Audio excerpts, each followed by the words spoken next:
രാവിലെ 8:30 മണിയോടുകൂടിയാണ് Thiruvananthapuram വഞ്ചിയൂരിലെ Chempakassery post office ലൈനിലെ ഈ വീട്ടിലേക്ക് കൊറിയർ ഉണ്ടെന്ന് പറഞ്ഞ ഒരു യുവതി എത്തുന്നത്. തുടർന്ന് സിനി ഈ വീട്ടിലെ മരുമകളായിട്ടുള്ള സിനിയെ വേണമെന്നാവശ്യപ്പെടുന്നു, സിനി ഒപ്പിടണമെന്നാവശ്യപ്പെടുന്നു.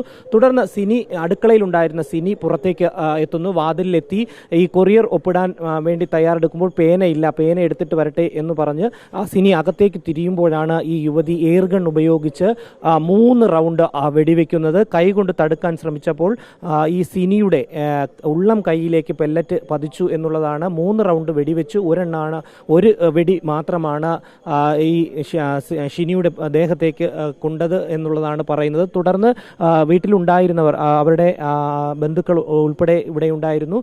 ഭർത്താവ് മാലിദ്വീപിലാണ് ജോലി ചെയ്യുന്നത്. തുടർന്ന് പോലീസിനെ വിവരം അറിയിക്കുന്നു.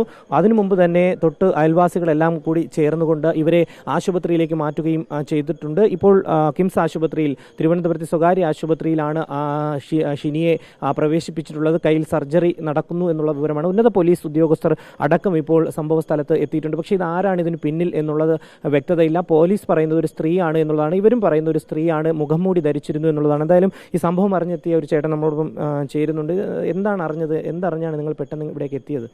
രാവിലെ ഇവിടെ ഏതോ പ്രശ്നമാണെന്ന് പറഞ്ഞ് എൻ്റെ മോനും മരുമകളും കൂടെ ഓടി വന്നു. അപ്പോൾ ഇവിടെ കയ്യിലിങ്ങനെ രക്തമൊക്കെ പുരണ്ടിരിക്കുന്ന ഈ കുട്ടിക്ക്, സിനി എന്ന് പറയുന്ന കുട്ടിക്ക്. അപ്പോഴാണ് പറഞ്ഞിങ്ങനെ ഒരു കൊരിയർ ഒരു സ്ത്രീ കൊണ്ടുവന്നു. അവരിങ്ങനെ ഓവർ കോട്ടൊക്കെ ഇട്ട് തലയൊക്കെ മൂടി വെച്ചിട്ടുണ്ട്.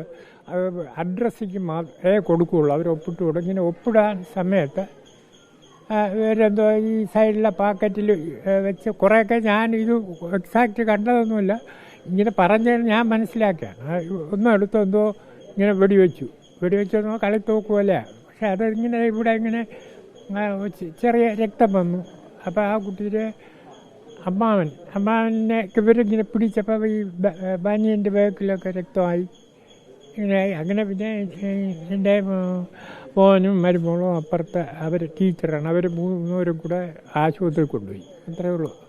ഇപ്പോൾ ഉന്നത പോലീസ് ഉദ്യോഗസ്ഥരടക്കം സംഭവ സ്ഥലത്തെത്തി പരിശോധന, ഫോറൻസിക് വിഭാഗം ഉൾപ്പെടെ എത്തുമെന്നാണ് അറിയിച്ചിട്ടുള്ളത്. പോലീസ് എത്തി തൊട്ടടുത്ത് ഉള്ള വീട്ടുകാരുടെയൊക്കെ തന്നെ മൊഴി രേഖപ്പെടുത്തിയിട്ടുണ്ട്. തുടർന്ന് തൊട്ടടുത്തുള്ള CCTV ദൃശ്യങ്ങൾ പരിശോധിച്ചു. ഇതിൽ 2 കാറുകളാണ് കടന്നുപോയിരിക്കുന്നതായി കണ്ടെത്തിയത്. ഒന്ന് ആൾട്ടോ കാറാണ്. ഈ കാറിനെ കേന്ദ്രീകരിച്ചുള്ള ഒരു അന്വേഷണമാണ് ഇപ്പോൾ നിലവിൽ നടക്കുന്നത്. കാറിൻ്റെ നമ്പർ അടക്കം വ്യക്തമാണ് എന്നുള്ളതാണ് പോലീസ് ഉദ്യോഗസ്ഥർ പറഞ്ഞത്. പക്ഷേ ഇതാരാണ് ഇതിന് പിന്നിൽ പ്രവർത്തിച്ചത് എന്നുള്ളത് നിലവിൽ പോലീസിന് യാതൊരു വ്യക്തതയും ഇല്ല. പെട്ടെന്നുണ്ടായ ഒരു അറ്റാക്ക് ആയതുകൊണ്ട് തന്നെ വീട്ടുകാർ പോലും വലിയ രീതിയിൽ സ്തംഭിച്ചു പോയി. അവർക്കും ഇതാരാണ് വന്നതെന്നോ എന്താണ് സംഭവിച്ചതെന്നുള്ള ഒരു വ്യക്തത ഇല്ല. എന്തായാലും ഉന്നത പോലീസ് ഉദ്യോഗസ്ഥർ അടക്കം സംഭവ സ്ഥലത്തെത്തി അന്വേഷണം ആരംഭിച്ചിട്ടുണ്ട്.